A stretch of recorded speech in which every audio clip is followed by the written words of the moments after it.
আমার মতো সারা দেশের লোক আজকে হতবাক। এরকম একটা কাণ্ড হতে পারে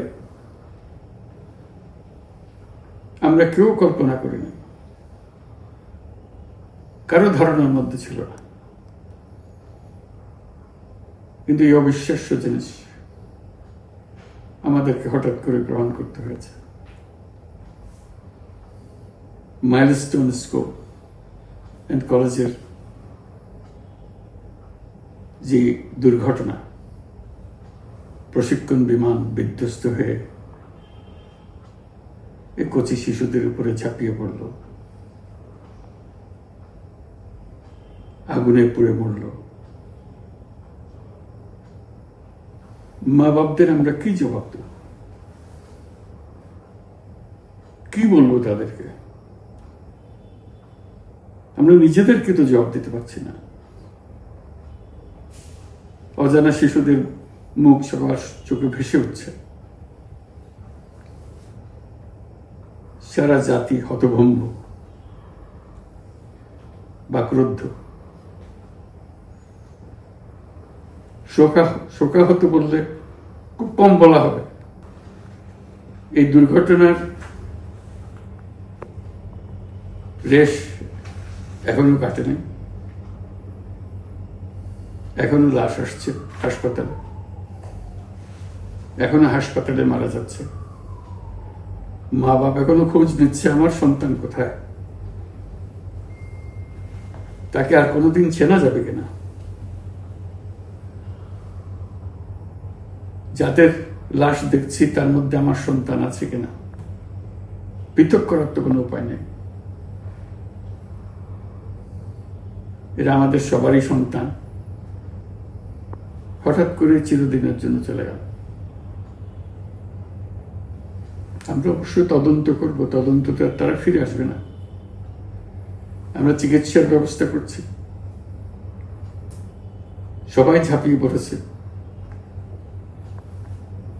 সকল হাসপাতাল, সকল মানুষ ছুটে আসছে। আমরা সবার কাছে অনুরোধ করছি, হাসপাতালে ভিড় করবেন না, কারণ যারা আহত তাদের জন্য এটা ভালো না।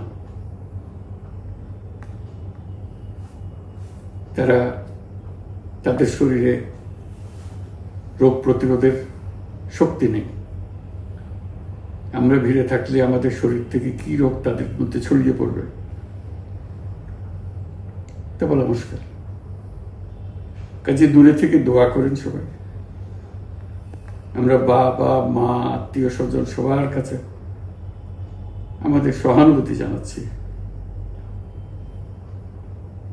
বাংলাদেশের যত সন্তান আছে সবাই আপনাদের সন্তান। আমরা নিজেদের মনকে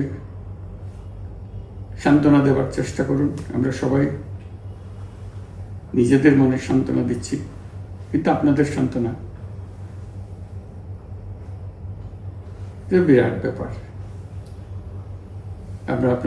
আমরা সবাই আপনাদের সঙ্গে আছি, জাতির সমস্ত লোক আপনাদের সঙ্গে আছে। আমরা তাদের জন্য শোক দিবস ঘোষণা করেছি।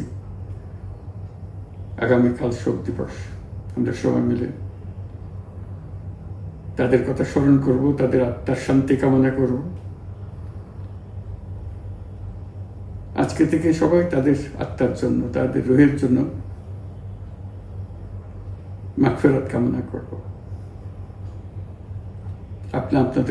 আল্লাহ আপনাদেরকে শান্তি দিন।